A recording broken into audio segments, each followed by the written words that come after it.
भावमय सतगुरुवर वंदनी, करूं आदर सत्कार नमन, सदा कल्याण मंगलम दिव्य गुरु चैत्य वहरता, करूं परियोपासन चितलाय, रहे साता का सततय उपाय, रहे साता का जतने उपाय। अनंत उपकारी, बोधि प्रदाता, पूज्य विराट गुरुदेव, पूज्य वैभव श्री जी महाराज साहब को भाववंदन। उपस्थित सभी भव्यात्माओं की भव्यता को प्रणाम। जान रहे हैं हम कायोत्सर्ग करने के कारणों को। समयवज्जिका पुस्तक, पूज्य वैभव श्री जी महाराज रचित ये पुस्तक हमें हम तक पहुंचने में मदद कर रही है। कल हमने सामायिक के सूत्र पाठों के विवेचन की श्रृंखला में कायोत्सर्ग प्रतिज्ञा सूत्र तत्सोत्री के बारे में जाना। कायोत्सर्ग करने के 5 कारणों में से 2 कारणों के बारे में हमने जाना, तत्सोत्री करनेनम, पायश्चित्त करनेनम। अब हम जाने तत्स विसोही करनेनम, तत्स विसल्ली करनेनम और पावाणम कम्माणम निकायन ठाई।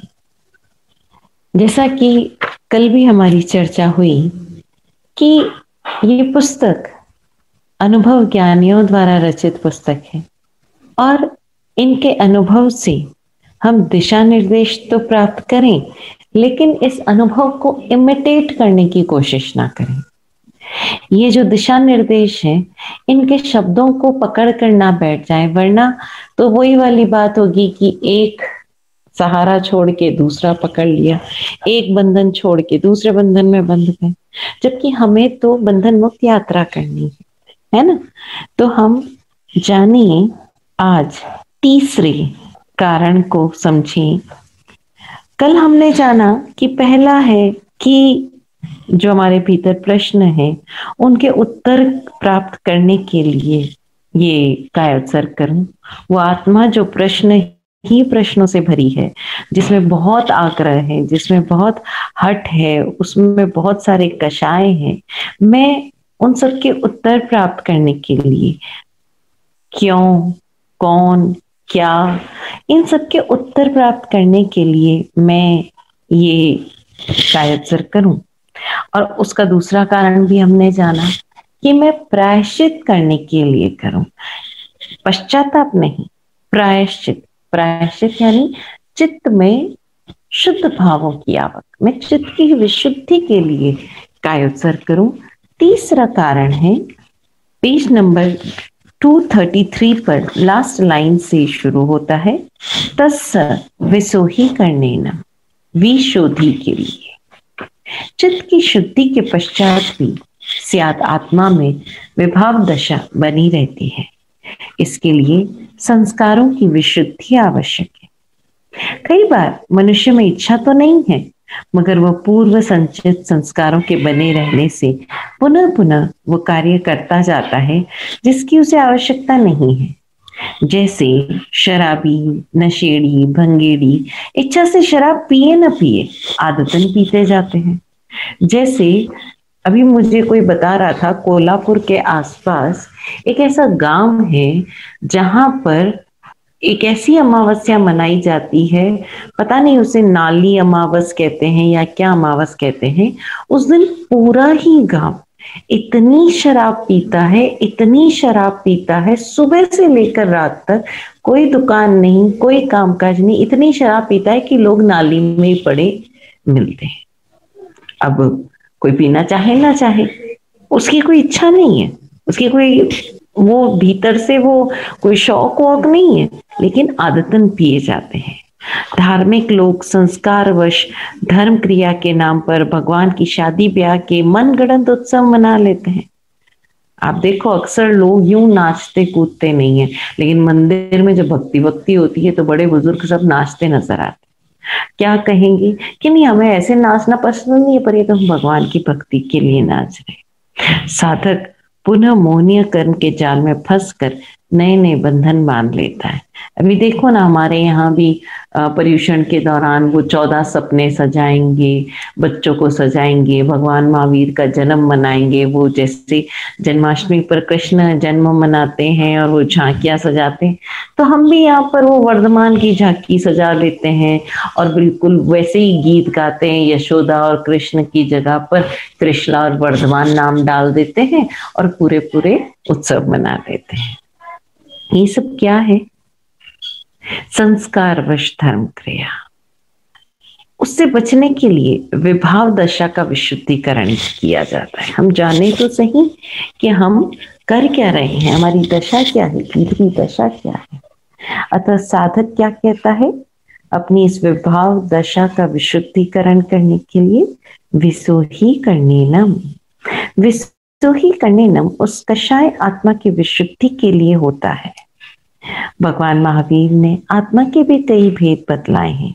स्थानांग सूत्र के 8वें स्थान में 8 आत्माओं का वर्णन आता है, यथा द्रव्य आत्मा, कषाय आत्मा, योग आत्मा, उपयोग आत्मा, ज्ञान आत्मा, दर्शन आत्मा, चरित्र आत्मा और वीर्य आत्मा।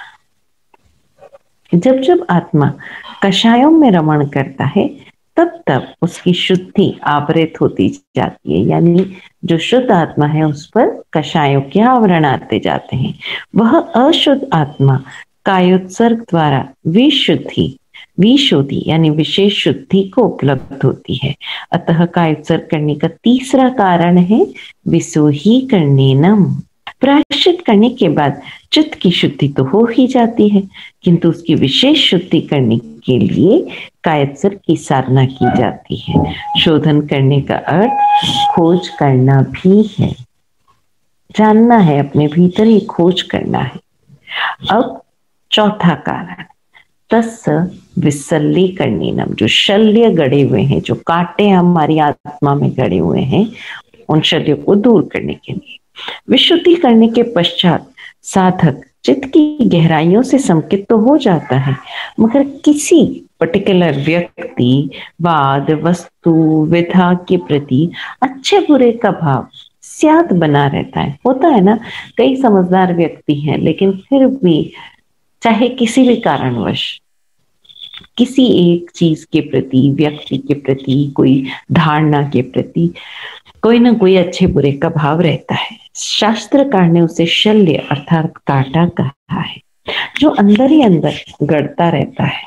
जैसे साधक शांत भाव से सहन तो कर ले, प्रति उत्तर प्रतिक्रिया का भाव भी नहीं भावे, अगर उसके भीतर अगर ये भाव बना रहे कि ये ठीक नहीं था, ठीक नहीं है या ठीक नहीं होगा, ये शल्य भी साधक को पुनः पूर्वीकरण में भटका सकता है। अतः उसका निशल्यकरण किया जाता है।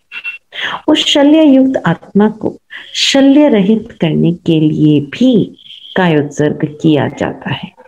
शल्य अर्थात कांटा।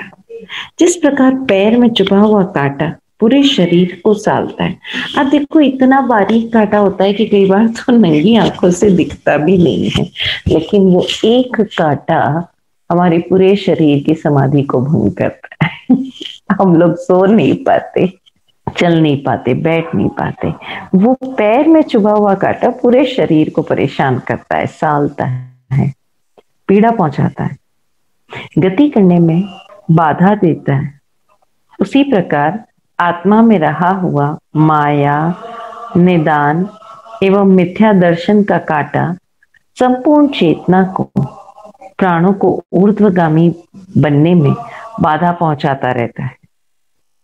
आत्मा से माया यानी कपट, निदान किसी भी भोगेच्छा का संकल्प या निर्णय, मिथ्या दर्शन यानी रॉन्ग अंडरस्टैंडिंग, भ्रामक मिथ्या नकारात्मक सोच समझ को दूर करने के लिए कायोत्सर्ग साधना की जाती। अब पांचवा और अंतिम कारण पावाणम कम्माणम निकायन ठाई ठामी कौसकम। कायस्वर करने का पांचवा कारण है पाप कर्मों का निर्घातन करना। वे कर्म जो चेतना की या प्राणों की घात कर रहे हैं, हिंसा कर रहे हैं, वे सारे कर्म पाप कर्म हैं। ऐसे पाप कर्म जो आत्मा में गढ़ चुके हैं, आत्मगुणों का घात कर रहे हैं, उनका घात निष्फल करने के लिए कायत्सर किया जा रहा है। सरल शब्दों में कहें तो पाप कर्मों के फल से आत्मा को मुक्त करने की सकाम निर्जरा की प्रक्रिया कायोत्सर्ग है। कायोत्सर्ग द्वारा भूत काल में बंधे कर्मों की निर्जरा हो जाती है। वे कर्म समूह स्वयं झड़ जाते हैं। जैसे कई बार साधक आह्वान करता है कि मेरे पूर्व कर्म निर्जरित हो जावे, तो ऐसे परिचय उपसर्ग उसको कायोत्सर्ग के दौरान मिलते हैं। साधक उपरोक्त 5 कारणों से कायोत्सर्ग की साधना करता है। कायोत्सर्ग करते समय वो स्वयं किसी प्रकार की कायिक चेष्टाओं का करता नहीं होता, मतलब वो खुद अपनी तरफ से कोई फिजिकल एक्टिविटी नहीं करता। जब वो कायोत्सर्ग में है, वो समस्त शारीरिक क्रियाओं से सर्वथा निवृत्त होता है, मतलब अपनी तरफ से इंडल्ज नहीं होता, किंतु शरीर द्वारा जो सहज घटनाएं घटती है उनका उसमें आगार होता है। आगार शब्द का अर्थ होता है कि वे विधान जिनके उपस्थित होने पर व्रत भंग नहीं होता। कायोत्सर्ग करने की कई सारी विधियां शास्त्रों में निर्देशित है। सामान्यतया पालथी लगाकर अथवा पद्मासन में स्थित रहकर नासाग्र पर या भ्रू मध्य केंद्र पर आईब्रोज के बीच में दृष्टि को एकाग्र करके कायोत्सर्ग किया जाता है। कायोत्सर्ग अवस्था में आंखें निमीलित यानी बंद भी की जा सकती है अथवा खुली रखकर किसी एक विषय बिंदु पर एकाग्र भी की जा सकती है, जिसे आप लोग त्राटक भी कहते हो। जो 12 के आगार हैं वो आप जानते हो, उन आगारों के बारे में आपके बहुत इजीली समझ में आने योग्य वो है अनथ, यानी अन्नथ का शब्द है कि आगे जो आगार है, कौन कौन से आगार है? उससेणम निससेणम, श्वास का उच्छ्वास और निश्वास, श्वास आना और जाना। खासीयणम क्षीणम, खांसी और छींक। जम्भाईयणम उड्डुयणम, जम्भाई यानी उबासी, उड्डुयणम यानी डकार। वाइनी सगेणम अपान वायु यानी पाद आना। भमलीय चक्कर आना। पित्त मुच्छाय पित्त विकार की मूर्छा। सुहुमेम अंग संचालिम, खेल संचालिम, दिट्ठी संचालिम, सूक्ष्म अंग के संचार से, कफ के संचार से या दृष्टि के संचार से, एवं माई एहिम, एवं इस प्रकार के और भी आगारों और अपवादों से। तो ये क्या है? 12 आगार है। उससेणम निससेणम खासीयणम क्षीणम जम्बायणम उड्डयणम वैनिसगेणम भमलीय पित्तमुचाय सुहुमेम अंग संचालिम खेल संचालिम दिट्ठी संचालिम, ये 12 प्रकार के आगार है। अब कायोत्सर्ग प्रतिज्ञा सूत्र में कायोत्सर्ग की 3 अवस्थाओं का उल्लेख मिलता है। उन 3 अवस्थाओं के बारे में हम जाने, ये बहुत ही महत्वपूर्ण विषय है। आश्चर्य भी होता है, लेकिन आज तक हमें इन चीजों के बारे में इतना गहराई से पता नहीं क्यों सिखाया ही नहीं गया, समझाया ही नहीं गया, बताया ही नहीं गया। ठाणेनम, मोणेनम और झाणेनम। ठाणेनम यानी काया की स्थिरता, मोणेनम वाणी की स्थिरता यानी मौन, और झाणेनम अर्थात मन की स्थिरता ध्यान। ठाणेनम अर्थात कायोत्सर्ग के लिए एक ही स्थान पर काया को स्थित कर लेना होता है। एक ही अवस्था में शरीर को टिकाए रखना ठाणेनम है।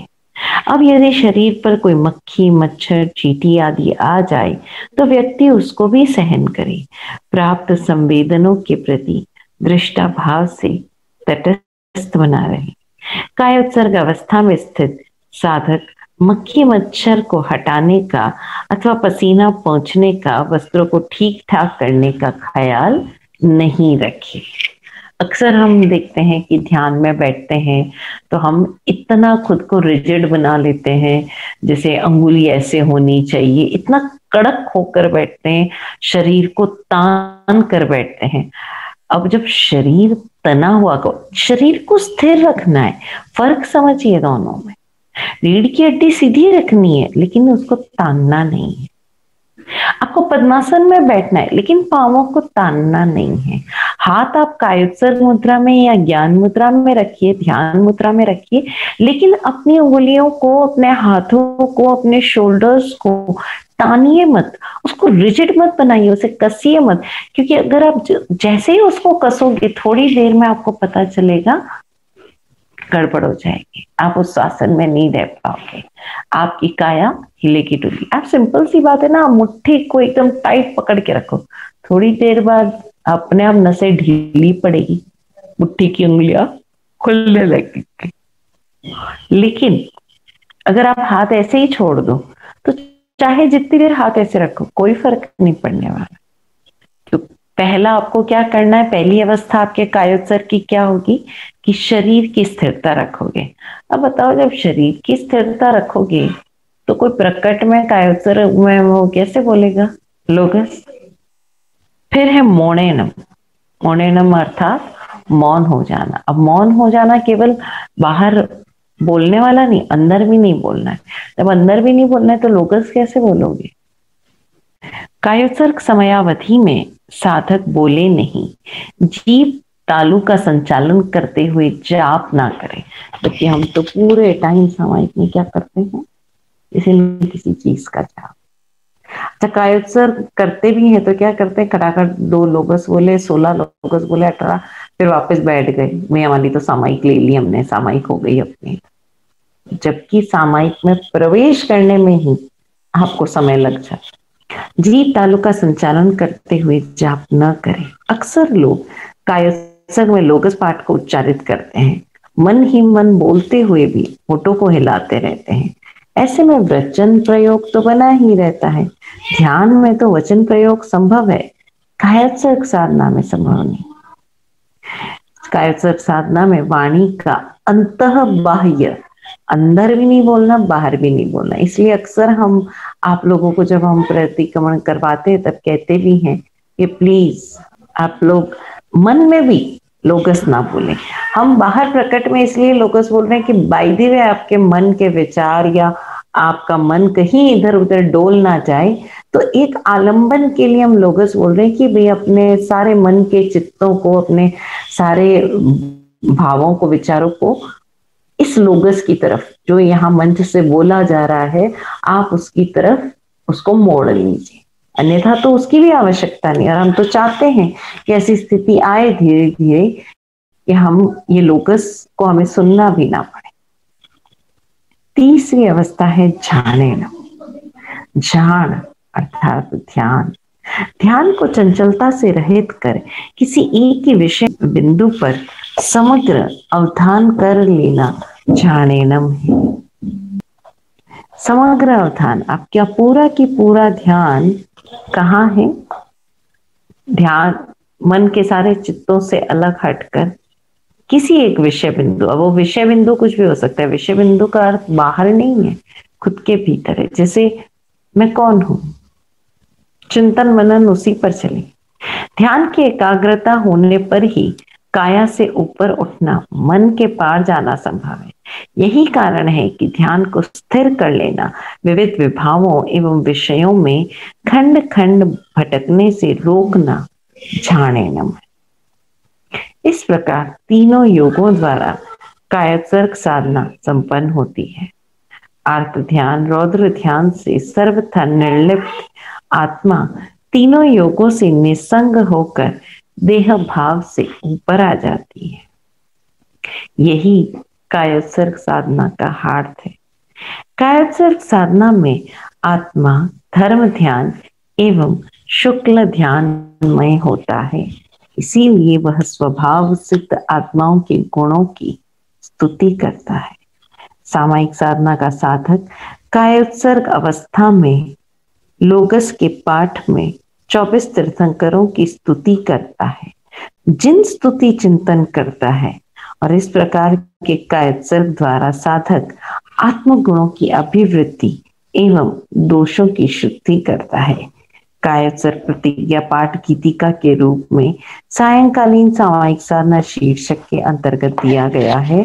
ये हम लोग प्रतिक्रमण में आपको ध्यान हो तो कायोत्सर्ग से पूर्व ये पाठ हम बोलते भी हैं। वैसे तो मैं आपको मिल जाएगा पजवासामी पुस्तक में, और इस पुस्तक की बात करें तो पेज नंबर 366 पर तत्सूत्री पाठ का ये पूरा भजन कायोत्सर्ग प्रतिज्ञा गीतिका के नाम से दिया गया है। इसमें ऐसा कोई भी शब्द नहीं है जो आपको समझ ना आए। फिर भी अगर कोई शब्द समझ में ना आए तो आप पूछ सकते हैं।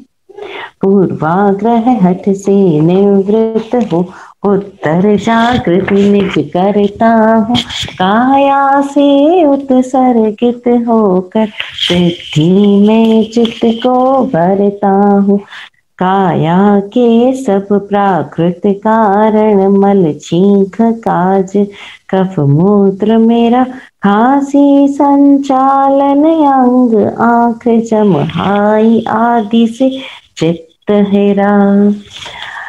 वायु अपान निश्वास श्वास चक्कर डकार में हो आवास, है गात धर्म आगार मगर में मात्र निरीक्षक रहूं खास। हो विरत सभी व्यापारों से ये प्राण और स्वगत प्राप्त करे, परिशह यादें ध्वनि गंध दोष आवेग निमित्त से रहूं परी। हंसना रोना सेना आंसू कीटाणु डंक उपद्रव आए, उपसर्ग शीत उष्मा वर्षा चलित ना मुझको कर पाए।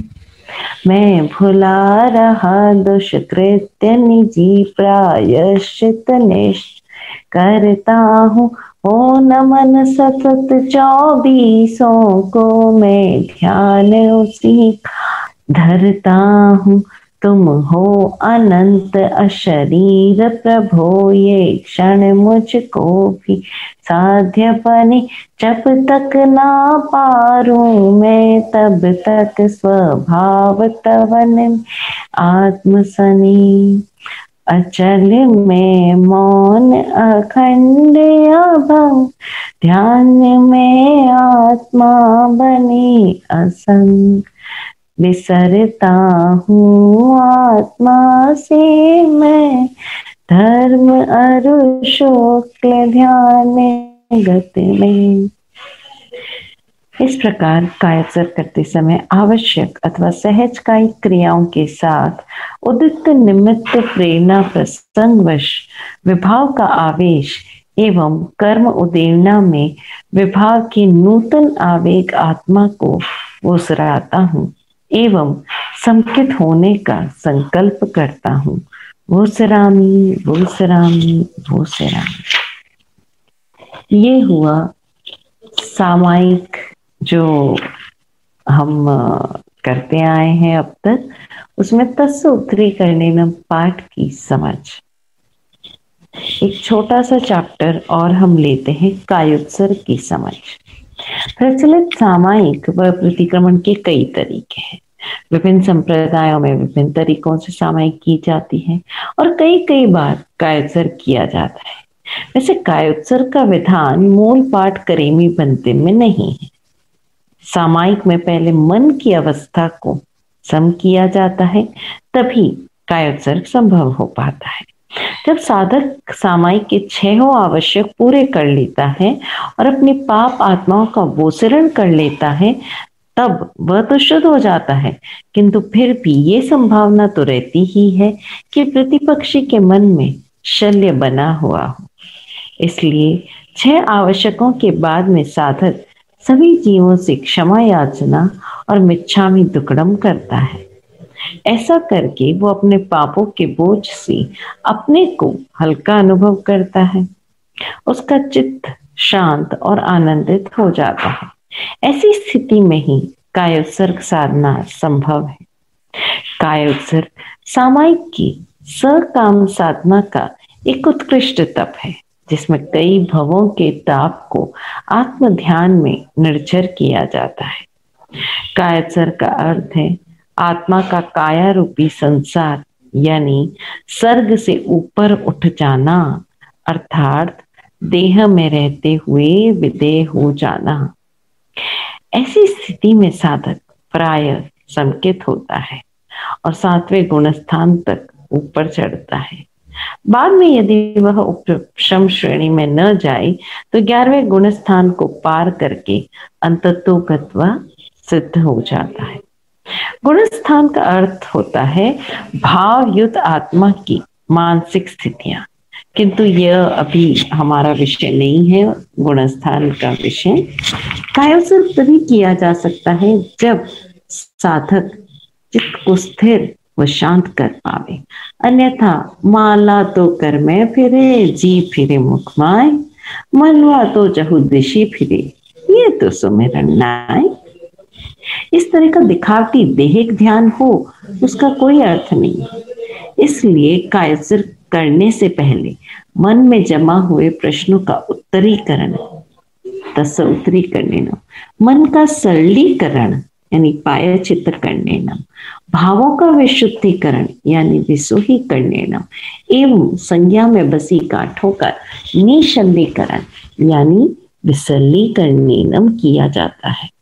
इसके लिए मन को निर्देश दिए जाते हैं कि मैं इन सब कारणों को निर्मूल करने के लिए जो इस देह के कारण से उत्पन्न होते रहते हैं, इस देह से ऊपर उठता हूँ, कायोत्सर्ग करता हूँ।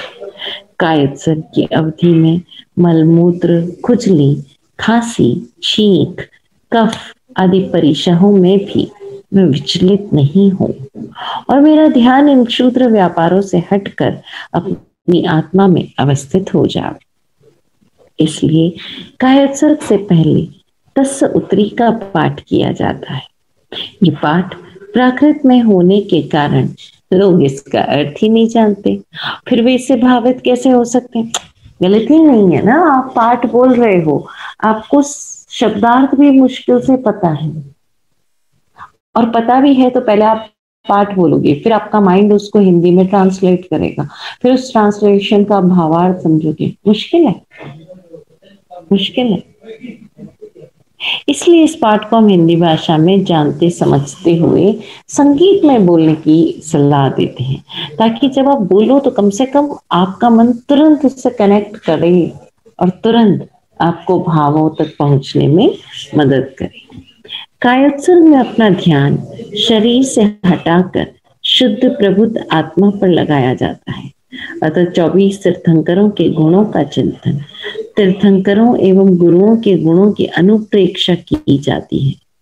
कायोत्सर्ग में मन का शरीर से ऊपर उठकर आत्मवत हो जाने के कारण शरीर के तंत्रिका तंत्र से संवाद नहीं होता, अतः शरीर का बाहरी हलन चलन रुक जाता है, किंतु आंतरिक वेग जो प्राकृतिक रूप से चलते रहते हैं वे संभवतया गतिवान रह सकते हैं, मगर साधक को उस तरफ ध्यान नहीं देना चाहिए। हमारे शास्त्रों में जो धर्म ध्यान व शुक्ल ध्यान की बातें समझाई गई है वे ज्यादातर कायोत्सर्ग में ही होती है। बस यूं समझ लो कि सामायिक के षड आवश्यक एक मार्ग है जिस पर चलकर साधक कायोत्सर्ग रूप सिद्धि के द्वार पर पहुंचता है। जब साधक उसके अंदर प्रवेश कर जाता है तो अंदर भी कई कई द्वारों को पार करते हुए अंधत्व गत्वा केंद्र को प्राप्त हो जाता है। आप भी केंद्र को प्राप्त हो, यही सद्भावना, यही मंगल कामना। जय हो। कायोत्सर्ग क्या है, क्यों करना चाहिए, इन कायोत्सर्ग की अलग अलग अवस्थाएं क्या है, ये हम आज जान पाए थोड़ा बहुत शब्दों द्वारा। प्रयास करें कि धीरे धीरे धीरे धीरे ये सब आपके अनुभव में भी आए।